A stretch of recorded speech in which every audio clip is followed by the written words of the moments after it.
I don't come from money and I didn't build some flashy tech company, but I did become a millionaire by age 35. It wasn't overnight and it was probably way more boring than you think. Hi, welcome to Mindy and Megan, where we love talking all things wealth building and real estate investing. I'm Megan, and today I'm going to walk you through how I built my first $1 million in net worth by my mid-30s.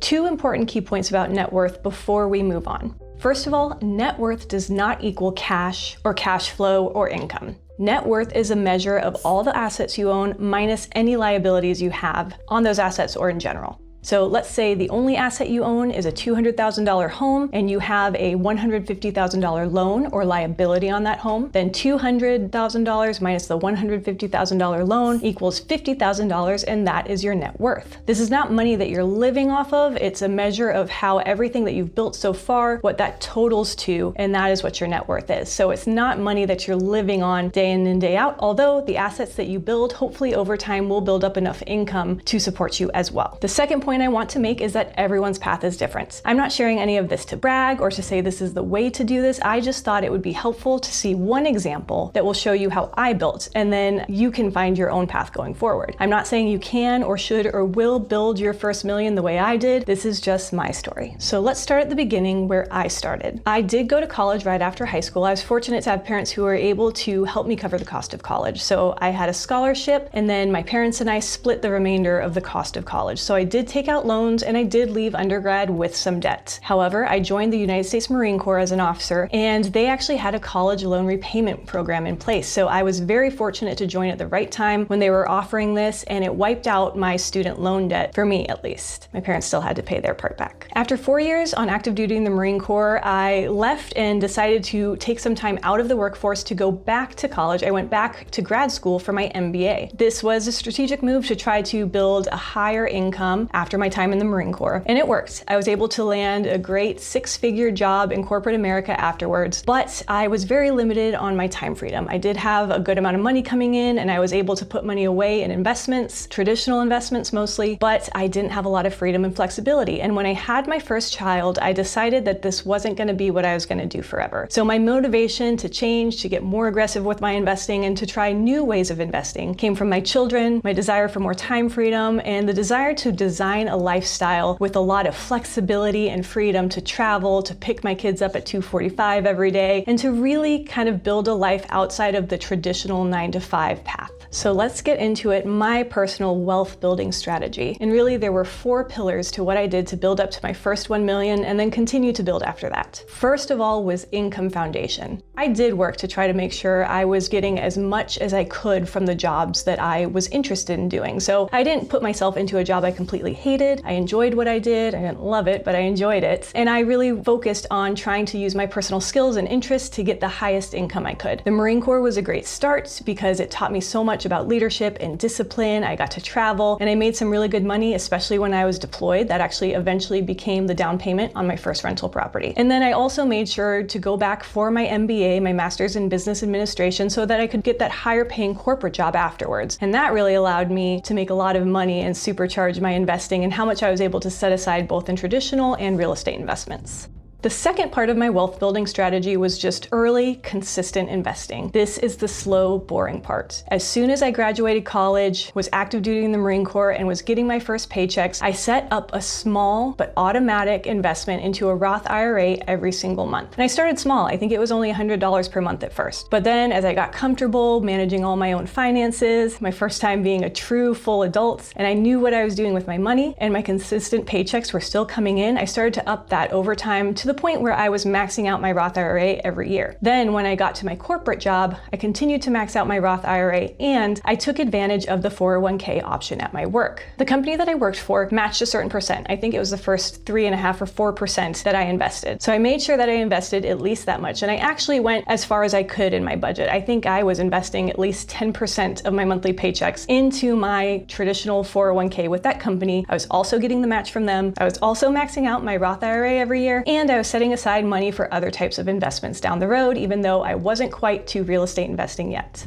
But the third pillar of my wealth building strategy was real estate. After doing research for several years, I finally decided I wanted to buy rental properties. I used money that I had saved from a deployment in the Marine Corps and then also extra money I was saving from my corporate job over time to put a down payment on my first couple of properties. And then the really cool thing is you start to see the equity in those build in such a way that you can refinance some cash out of the rental properties you already have, or you can get creative with your financing on future rental properties. So after the first 2 or 3, I didn't even have to put cash from a job in to get more rental properties. I was using other creative means to finance future rental properties. The fourth pillar of my wealth building strategy was tracking and patience. So it's kind of two-pronged, but I started tracking my net worth a couple times every year, and then I started to do it quarterly and then monthly. I really wanted to keep an eye on what I was doing and where I was seeing the most growth so that I knew how to optimize going forward. And this wasn't a highly technical situation. I created a spreadsheet. I actually got one from a bank and I adjusted it a little bit, and I just started tracking it regularly so I could see the trends over time. I do have an entire video on how to build a personal financial statement and what you can use it for, so definitely go check that out later. So again, the 4 pillars were income foundation, early consistent investing, real estate investing, and tracking plus patience. You do have to just let these things take time, but once you give yourself some time, you start to see how it compounds and builds upon itself. And you get to a point where you have to put in less and less to keep making more. What I did not do, I didn't do day trading, I didn't invest in any cryptocurrency, I didn't get sucked into any get-rich-quick schemes or try to stay super passive. I actually am fairly active in my real estate. And I'm not saying that these things can't work for some people, they do. I'm just saying in my particular story, it was a much more slow, steady, methodical growth.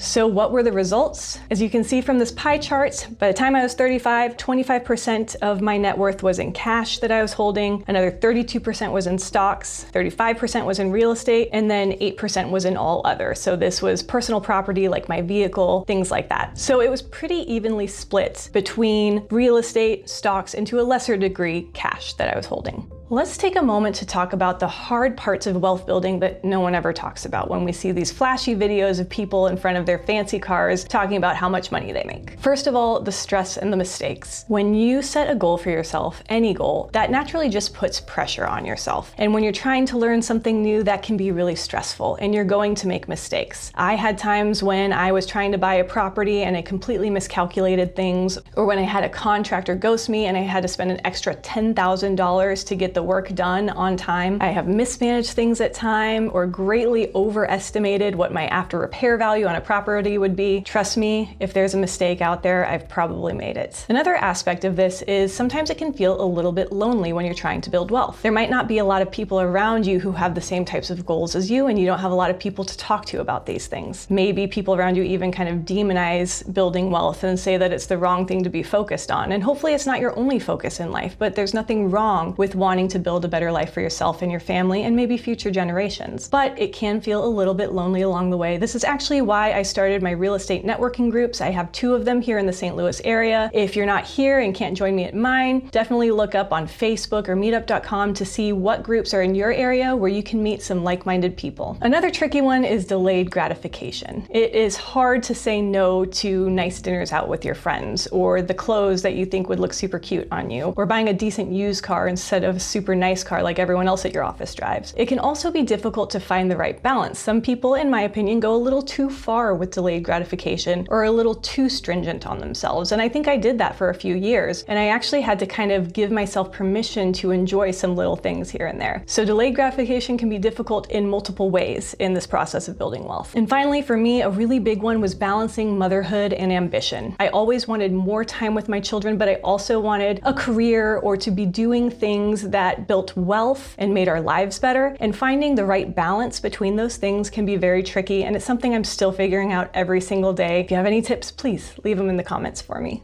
All of that said, I've been very fortunate and the hard work has been paying off. I still am working hard to build more, but I am now at the point where I don't have to have a traditional 9-to-5. I'm able to make my income through other means, mostly real estate and real estate related things. I've seen the power of compounding in my traditional investments and also all the different ways that real estate makes you money and builds net worth over time. So I've been able to build a net worth that exceeds a lot of my peers, and I feel very fortunate, and that's why I wanted to share a little bit about the things that helped me get there. So let's talk about where I am now. As you can see from this pie graph, I still have all the same types of investments: real estate, stocks, cash, and other, but the way that they're weighted has drastically changed. Once I discovered real estate and I really started diving into it and getting decent at it, real estate built my net worth faster than anything else. So while I was still investing in traditional investments, you can see that now instead of 35% of my net worth being in real estate, it's almost 70% in real estate. I still have a healthy stock portfolio in my traditional investment accounts, and that's now at about 21%. It's not because it's gone down in dollar numbers, it's just a smaller percentage of my net worth because of how much my net worth has grown through real estate. I hold less in cash as well. I'm at 10% there. And then all other, the value of my vehicle and other personal items, is only 1% of my total net worth. So I'm at the point now where I don't have to put nearly as much cash in every month to continue to grow my overall net worth, both in the stocks and in the real estate. And my biggest focus at the moment is to continue to build on my monthly income from real estate and all of my other assets. Before we end today, I want to leave you with a few of my biggest lessons learned from building my net worth to $1 million by the age of 35. First of all, for most people, wealth is built quietly. It's boring wins and consistency over time. And if you're somewhat aggressive about it, you start early enough and you look for assets that can build your net worth a little faster than the average investment account, for instance, in my case, real estate, then it will build much more quickly than it does for most of your peers. But it's still not going to be something that happens in just a year or two. It's going to take a little bit of time. Second, success is not linear. Mistakes and setbacks can and will happen. It's not a question of if, it's a question of when. So if you look at a chart of my net worth over time, it actually has some peaks and valleys. It goes up and then things have happened in my life that caused it to go way down for a little bit and I had to rebuild a little bit. It's not linear. So when you have those setbacks, don't let it stop you. Don't let it frustrate you and keep you from moving forward. Just understand that it's part of the process for all of us. And lesson number 3, confidence comes from reps. Every month and year that you invest, that you learn about real estate, that you take steps toward your next investment, you will learn more, you will get better, and you will become more confident. And that's what we want. We want confidence in our personal finance and that we can live a great life that we've designed to fit our needs. Again, everyone's journey is different, but I hope this story about my personal path has been illustrative for you. As always, please let me and Mindy know in the comments if you have any questions or thoughts. We love to read all of those and respond to them. If you want to learn more in depth about how to track your own net worth, go check out the video I put together a while back about how to build your own personal financial statement. Please subscribe, like this video, and share it with someone you know who wants to build their first $1 million in net worth. But most importantly, keep learning, keep growing, and have fun.